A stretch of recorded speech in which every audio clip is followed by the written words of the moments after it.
When we were young, we would often hear admonitions from our parents. And if it was cold or rainy outside, Mother might say, wear your cap or wear your gloves. Or if it was snowy or muddy weather, wear your overshoes. I grew up on a farm, and my dad would say, check the oil on the tractor before you use it. Better check the radiator fluid too. Dad was pretty insistent on checking the fluids on tractors because failure to do so would ruin the tractor. He never worried about us boys not filling up the tractor with gas, and it didn't take us long to figure out that if we didn't want to walk home from the far end of the farm to get a gallon of gas because our tractor ran out, well, then we would take care of that. I recall Dad saying, feel free to run the tractor without gasoline, but never run it without any of the other fluids. Of course, the tractor wouldn't operate without gas, but that was Dad's way of kind of emphasizing the importance of checking the fluid levels. Well, when operating certain pieces of farm machinery, Dad would say, be sure to check the hydraulic fluid levels. Well, if we didn't check those fluid levels, and if they were low, the machinery wouldn't work right. You couldn't raise or lower or operate the machine. And we would turn around and drive home so we could add the fluid and make the machine work. When doing the field work, Dad would say to us boys, never turn too short at the end of the field when you turn around. The machine you're pulling could hook the lugs on the tire and ride up and could pull it right onto you while you're driving and could squish you. Well, that really got our attention.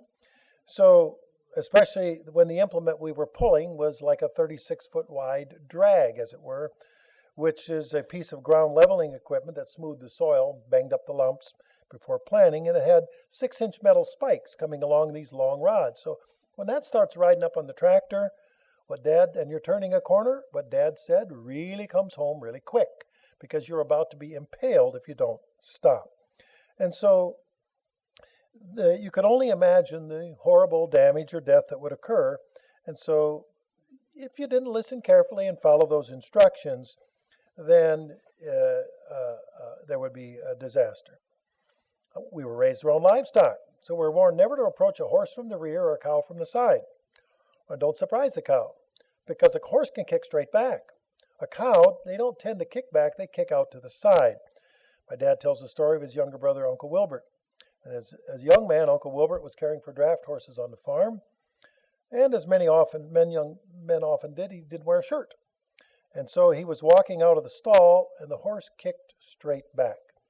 And the horse, he was right at the perfect position where the horse left a U-shaped footprint on his back, a manure footprint. Now, had he been another 6 inches not out of the stall, then it would have snapped his neck, could have broken his back. If he was 6 inches ahead, he would have never known it. But instead, he put that perfect print, as my dad told me, right on his back, and no injury. Our parents did not issue these warnings because they hated us. They wanted us to, and warned us because they loved us. They didn't want anything bad to happen to us. They knew if we didn't wear a cap, gloves, or boots in bad weather, we might get sick. But they knew if we weren't careful operating farm equipment, we could get hurt. Perhaps when you were a teenager, your parents gave you warnings about when they handed the car keys and said, be careful when, fill in the blank. I knew my dad explained to his sons the dangers of driving on ice and snow. My wife and I took a trip to Chicago in the winter, taking our grandson off to winter camp, and there were snow flurries on the highway, but the road was generally bare and dry. And from time to time, we would pass a cloud that would be dropping a flurry of snow, and it would reduce the visibility, and it coated the freeway with white stuff. So I would slow down considerably, and then after a little while, we would be driving out of it. Well, some cars just zoomed right on past us, and they paid no attention to the snow flurry or the road. And I turned to my family and said, we'll see those vehicles again soon. And sure enough, there were cars and trucks in the ditch on either side of the road along the freeway, and we did see them, and we kept on going, slowing down when the weather was not in our favor, and then speeding up when it was good ground. Let's turn to Matthew 7:15. I'm entitling, in the Bible, there's a number of warnings that was issued by Jesus Christ, and he mentions those warnings because he loves us. And he mentions the warnings Just like our parents telling us to wear a cap or be careful on the highway, Jesus Christ specifically lists 7 warnings to us during his 3.5-year ministry. I'm entitling this message, The 7 Bewares of Christ. Well, 7 times Christ uttered the words, beware. And then he followed that with an explanation of what we should beware of. And it was important enough to our Creator, the Messiah, to mention it. Surely it's important enough for us to understand what he was warning us about. So the first issue that he's warning us of is to beware of false prophets. So if we take a look at Matthew 7:15, Christ said, beware of false prophets, which come to you in sheep's clothing, but inwardly they are ravening as wolves. Well, I have sheep. Now, we don't have wolves in our area, but we do have coyotes, and they seem to look a lot alike at a distance, and they both have the same appetite. My cousin Alan had a bumper sticker on his truck that said, eat lamb. 3 million coyotes can't be wrong. So they will sneak up, and we've heard the term wily coyote and roadrunner and all that. They're very sneaky, and they would sneak up, and they found a little weak spot under the fence, nosed under the fence. They've only gotten 6 sheep this year, much to my disappointment. But I've put a stop to that by firming up the fence. Well, I'm beware of those coyotes. Christ said, beware of false prophets which come to you in sheep's clothing in Matthew 7:15. He goes on in Matthew 24:11. Many false prophets shall arise and deceive many. Well, the word many means not a few. He says it's going to happen again and again. It's going to happen over and over. So there's going to be a lot of deception, and those are false prophets that are going to bring that deception. We can read in Acts 13, and I'm not going to read all the verses, but Paul and Barnabas encountered, in Acts 13, verses 1 through 12, encountered a false prophet. We can take a look in Revelation 19:20. There is what we call the false prophet, the one who deceives the whole world. In many cases. Well, this false prophet, Christ tells us in Matthew 24:24, if possible, will deceive the very elect. Those who are, as we heard in the sermon, called by God. The very elect could even be deceived, if it were possible. So it's up to us then to reduce that chance or that possibility. Well, this means we must be extremely careful not to be deceived, not to be seduced by slander or false statements that may on the surface appear to be true. So Christ's first warning of the 7 warnings he gave was beware of false prophets. The second warning that Christ gave us is beware of men. Well, I thought this is a very unusual thing. Well, there's people all over the place. What do you mean beware of men? In Matthew 10:17, Christ's statement was this, but beware of men, for they will deliver you up to the councils, and they will scourge you in their synagogues. And if we read in context, in in Matthew 10 and verses 16 through 18, and there's Matthew 24 verses 4 and 5. I'm not going to turn to, but he's referring to being wary of men. Well, what about these men? Well, let's turn to Ephesians 4 verses 11 through 14. In Ephesians 4:11 through 14, and he gave himself some to be apostles, some prophets, some evangelists, some pastors and teachers, for the equipping of the saints, for the work of the ministry, for the edifying of the body of Christ, till we all come to the unity of the faith and the knowledge of the Son of God, to a perfect man, and to the measure of the stature of the fullness of Christ, that we should no longer be children, tossed to and fro, carried about with every wind of doctrine. Oh, we're susceptible to the winds of doctrine, to being tossed about. And by the trickery of men in the cunning craftiness of deceitful plotting.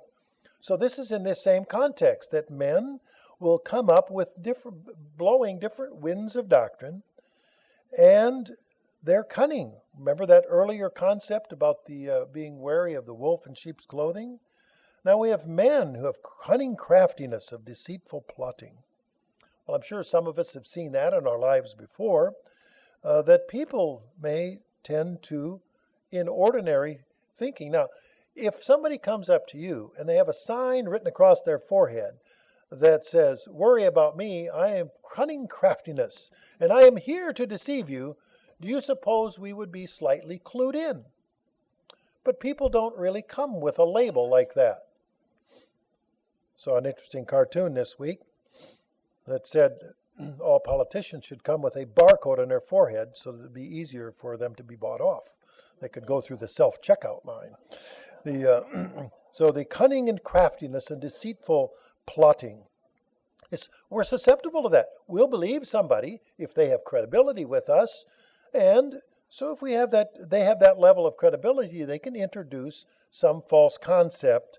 So we're to be wary of men. In Ephesians 5:6, next chapter down.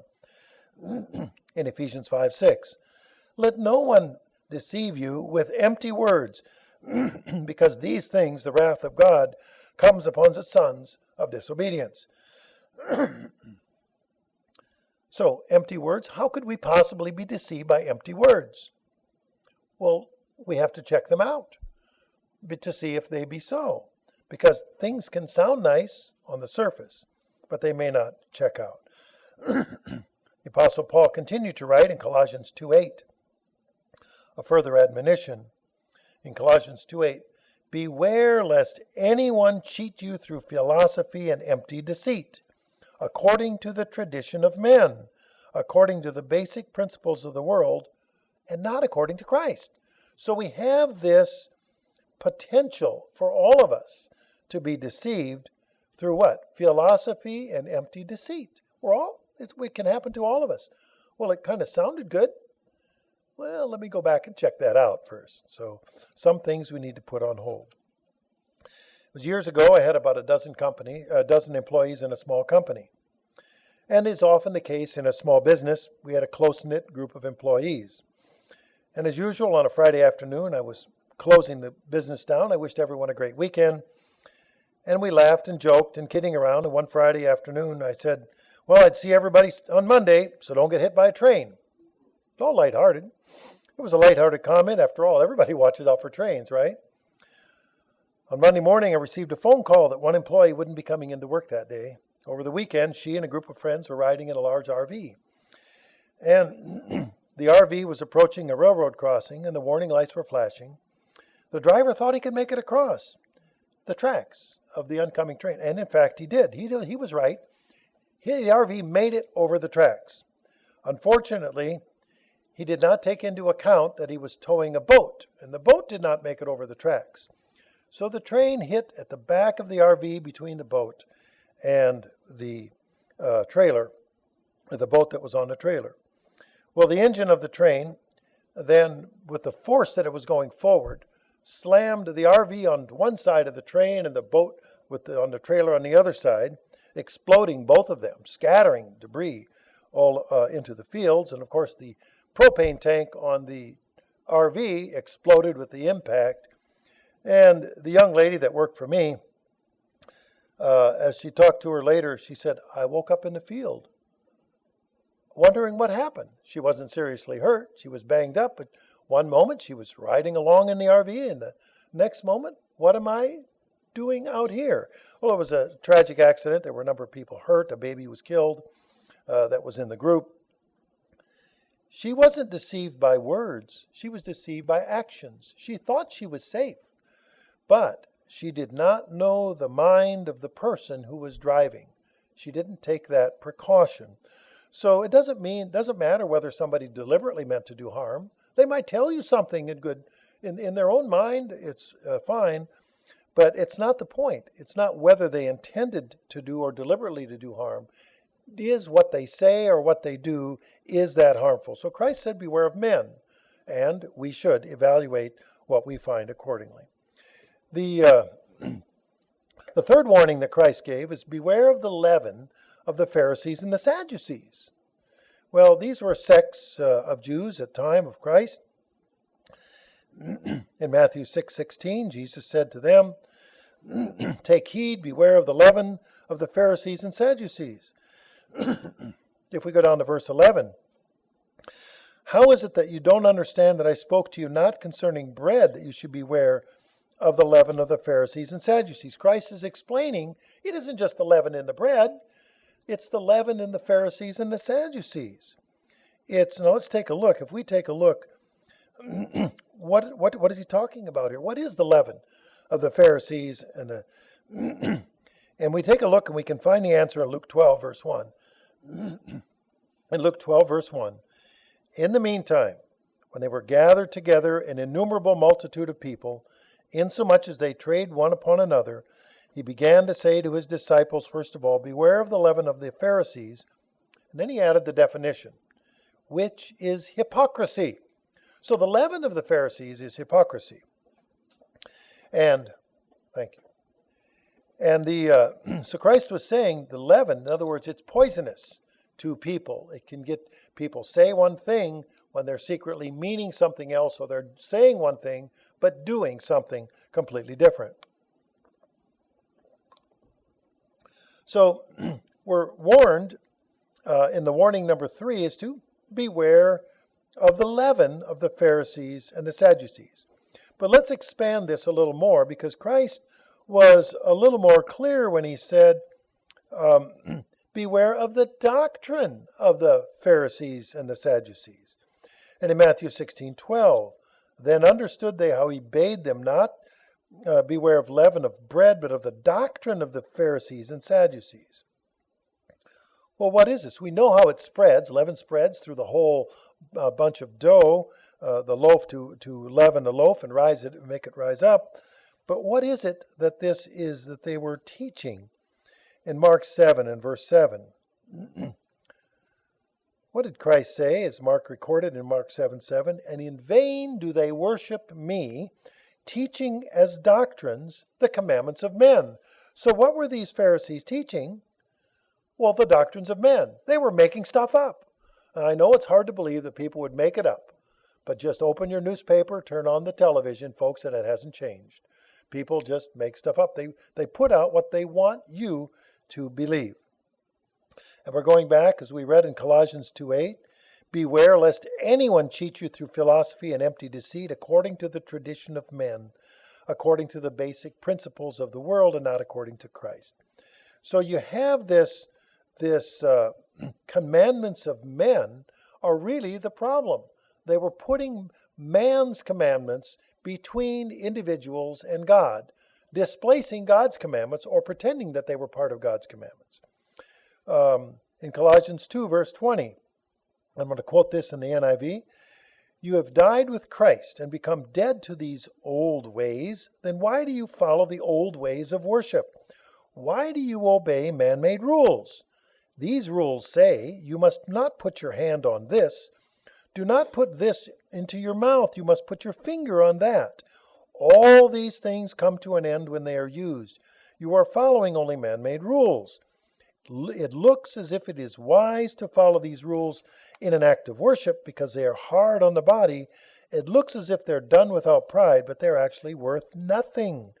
They do not take away a man's desire to sin. So watching out for the man-made rules and not God rules, if they're incompatible. Well, during the winter, and especially in the northern states where I was raised in Minnesota, it can get cold enough for ponds and lakes to freeze, and it forms a layer of ice on the top of the water. And there may be signs that are posted that say, warning, thin ice. Well, the radio announcer will issue a warning that people should not attempt to walk on the frozen lakes or ponds because looks can be deceptive. And the ice might not be thick enough to carry a person's weight. And then you could break through the ice and drown. And some people don't heed the warnings and they go on to frozen lakes and ponds anyway. My grandmother's cousin in Minnesota was an avid fisherman. Well, the whole side of the family were fishermen. It's 15,000 lakes. You got to do something, right? He would be on the lake fishing at every opportunity, summer and winter. In the winter, he would go ice fishing. He would build a small plywood enclosure, like 1/8-inch thick plywood, and 4x8 sheets, carve it up so it's 4 feet square. And he would drag this out, put up these very thin sheets of paneling or plywood onto the lake, set up this little frame, and inside this tiny little temporary building, he would drill a hole or cut a hole of 12 to 16 inches in diameter, and then they would drop a fishing line and hook and a bait through the hole. And they would, wait for a fish to come along and nibble on the bait. Well, usually people went along. They would bring a little card table or a small homemade table they could put. You'd have several guys in there drinking their favorite adult beverages, playing cards, waiting for the fish hooks to get snagged. And once the lake ice was thick enough, people would drive their cars onto the lake. And entire little fishing villages would be formed out on a windswept frozen lake. And at some point, winter eventually gives way to spring. And its ice starts to melt, and it's no longer becomes safe to drive on the lake. Well, my grandmother's cousin, he was an avid fisherman, and he kept his little fishing house up as long as he possibly could, even beyond when it wasn't safe. After all, he was a fisherman. This is what they do, right? And I was just a lad when I heard what happened to him. He was a large man, or at least he looked large when I was very little, and he walked with 2 canes because his knees were bad. I had never seen him without both canes. Well, as my dad explained, he was driving on the frozen lake, and the 4 wheels of his car broke through the ice first. And those who go ice fishing know that it takes only a few seconds before the car sinks low enough that you can't open the door in the car. So if you are one of those that are driving on a frozen lake and the wheels break through, a lot of weight, pressure on those 4 little spots, you've got a very little time to open the doors up. Everybody open the doors up, as they say, and that'll slow the car enough for you to all escape. Fishermen all know this. But my grandmother's cousin wasn't really that quick and swift. So he tried to open the door, but he couldn't get the door open. It was already sunk below the edge of the ice. Couldn't. Well, this was before they had electronic doors and windows. So and I have a hard time imagining this, but he had to roll the window down, and in his state, he had to crawl out of the window before the window dropped below the ice, below the ice line. And despite he was a large man with 2 bad knees, he managed to roll down the window, and he crawled out of the car on the ice next to this sinking car, and the car went through a rectangular hole bubbling down to the bottom of a lake. And there he was, sprawled out like a hurt walrus, lying in the cold middle of a lake. Nobody else wanted to go out there and get him, but they did go out with a sled and eventually dragged him to shore. And of course, it's a widespread story in the community and in the family. From time to time, of course, he didn't take heed to the warning about thin ice. It just, I can do this. I've done this every year, just one more time. And he wasn't young. So he's been doing it for 40, 50 years. Who knows how long it was at the time. From time to time, we have to ask ourselves if we are on spiritual thin ice. And at first glance, we look around. Everything looks the same as it always has. Everything's fine. You just can't tell from looking if a frozen lake is safe to drive on. So it's our individual responsibility to check the thickness of the spiritual ice. We have to know in our own minds and hearts that we're secure in the knowledge of God and what God expects of us.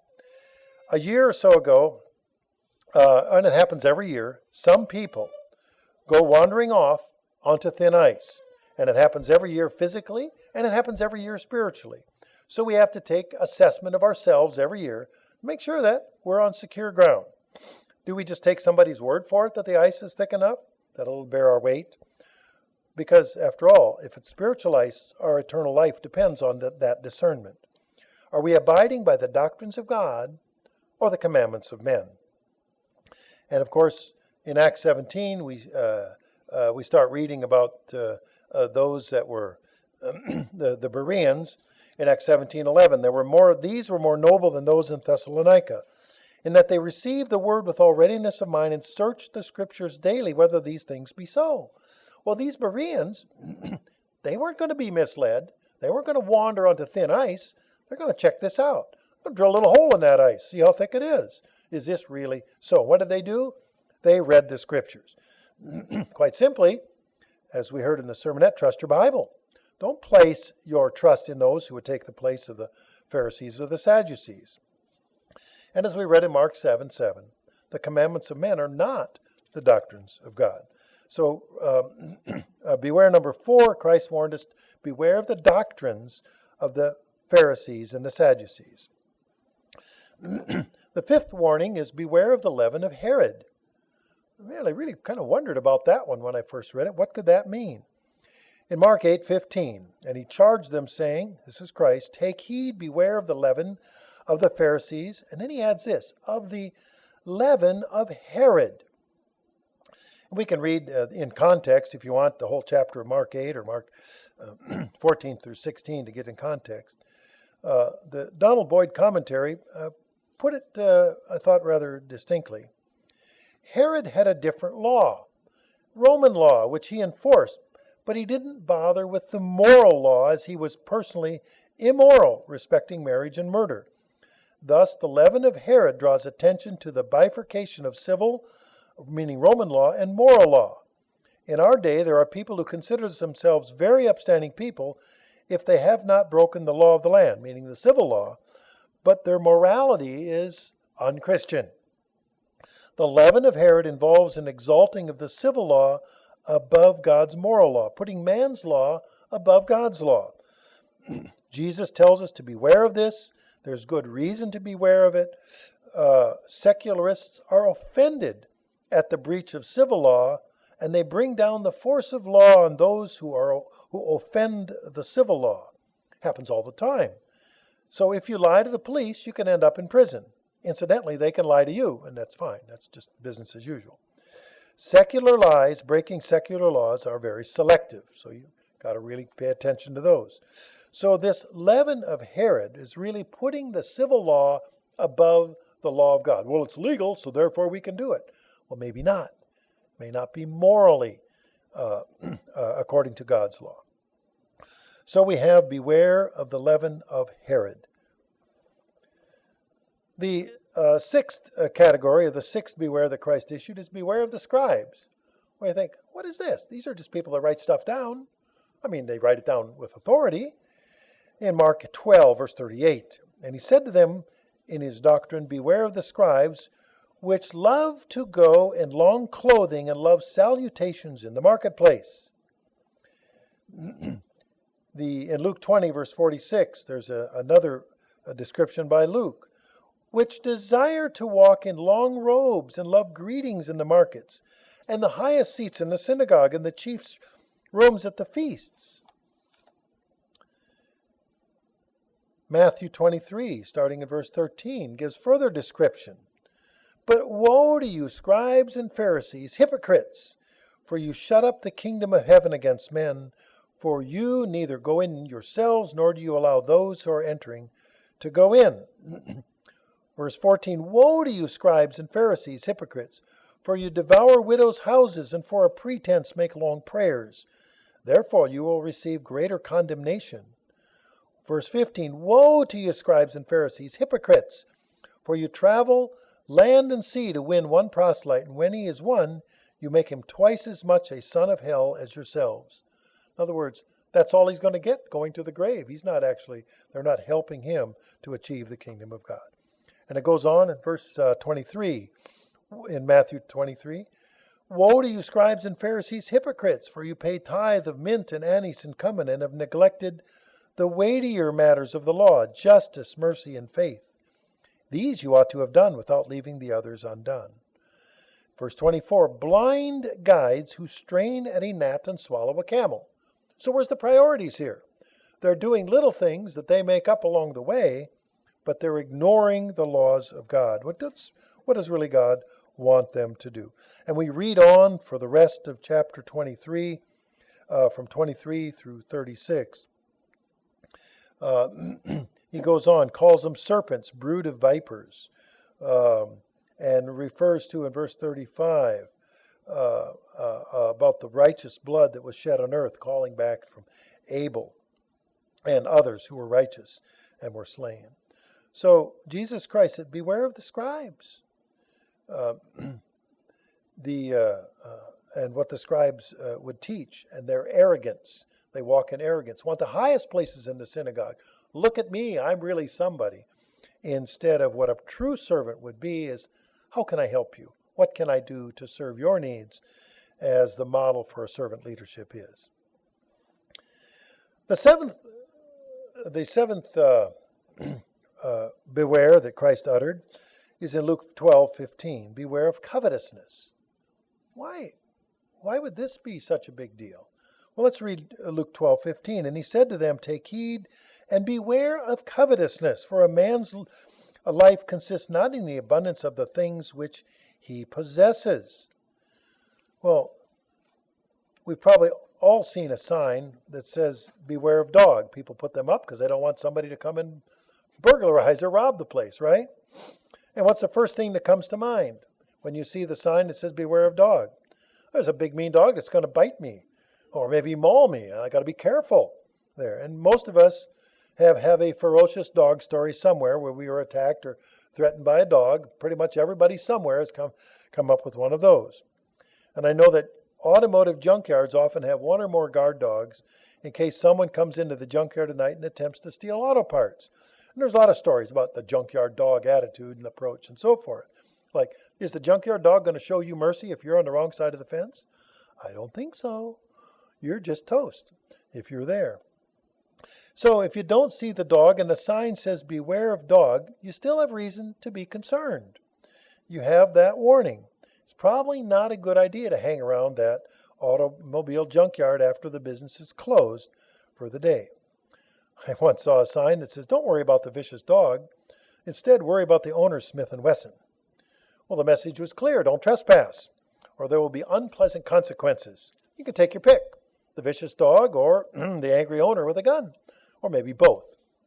Well, we know from Colossians 3:5, in fact, a list of places, I'm not going to read them all, 1 Samuel 15:23, Galatians 5:20, 1 Corinthians 13 and 14. Covetousness is idolatry. What is this? Wanting somebody else's stuff is putting your interests above worshiping God. So if you want somebody else's stuff, and that's really what your goal is, well, that's not a godly approach. You're coveting somebody else's stuff. You're putting something in place of God. You're replacing that position. So when Christ said, beware of covetousness, now, we have a lot of examples of that today. Some people think that what you own, they should get a piece of. And some people just flat take it. Others elect politicians who take it for them. Do it vicariously. We see it all the time. Okay? So it's all covetousness. When they want something that you've earned, they want to take it from you. Or, let's hope not, something that you want that somebody else has, and in your mind it tickles around, why can't I have that? So we have to be wary of covetousness because that could interfere with our relationship with God. One of the warnings issued by Jesus Christ, any less important than the warnings about icy roads or about vicious dogs, flashing railroad signs, reports of thin ice on ponds, are the warnings issued by Jesus Christ any more important than the car's warning lights for low oil or high radiator fluid temperature, or somebody advising you, you got to watch out for that horse. It's kind of they could get hurt there.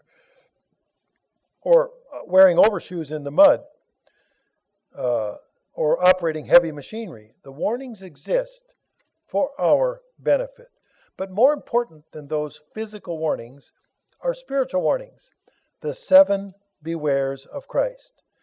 The beware of false prophets, beware of men, beware of the leaven of the Pharisees and the Sadducees, beware of the doctrine of the Pharisees and Sadducees, beware of the leaven of Herod, beware of the scribes, and beware of covetousness.